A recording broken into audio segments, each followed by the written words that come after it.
From the PEP Radio Newsroom, this is the morning news for November 11th, 2025. These are the stories we are covering at this hour. The longest shutdown in U.S. history is closer to an end after a small group of Senate Democrats struck a deal with Republicans on Monday. The shutdown could last a few more days as members of the House, which has been on recess since mid-September, return to Washington to vote on the legislation. Trump has signaled support for the bill, saying Monday that we're going to be opening up our country very quickly. The final 60-40 Senate vote broke a grueling stalemate that lasted more than 6 weeks as Democrats demanded that Republicans negotiate with them to extend health care tax credits, and the Republicans never did. The BBC reported Monday that President Trump has sent a letter threatening legal action over the way a speech he made was edited in a documentary aired by the British broadcaster. Two of the BBC's most senior executives resigned Sunday over accusations of bias in a documentary's editing of a speech Trump made on January 6, 2021, before a crowd of his supporters stormed the Capitol in Washington.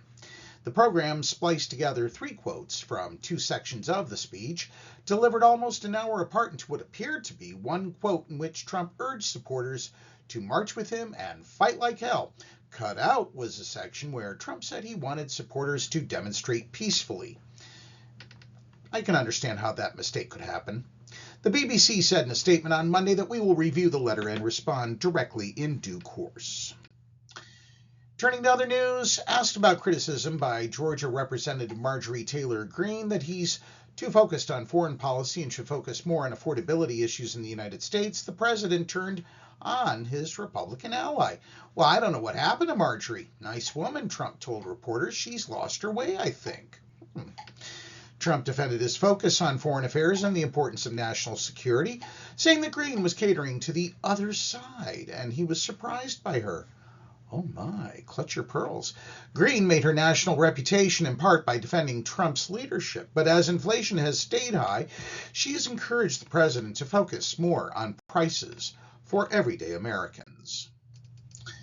In other news, Michelino Sanseri briefly took a prohibited trail on his way to a record time up and down the tallest peak in the Teton Range of western Wyoming, and received a presidential pardon for committing a misdemeanor.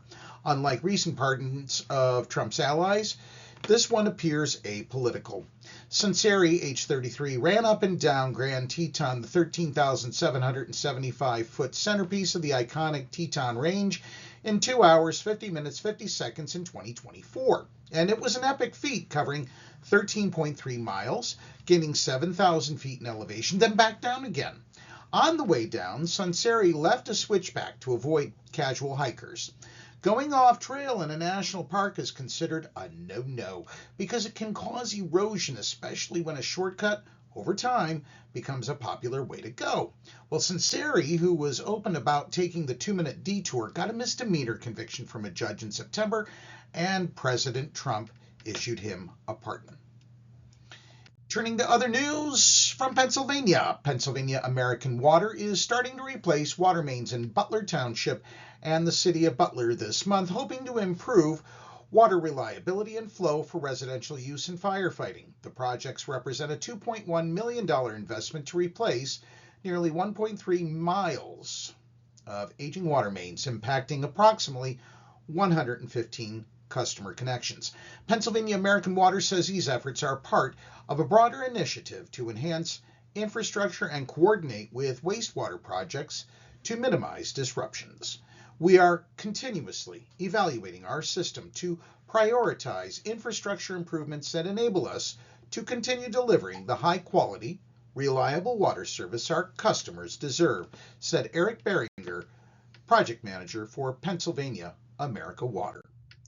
And that's the news of this hour. If you are watching our news videos on YouTube, please be sure to subscribe to our channel. PEP Radio is available on the Live 365 app, the PEP Radio page at paequality.com, Roku, and Alexa.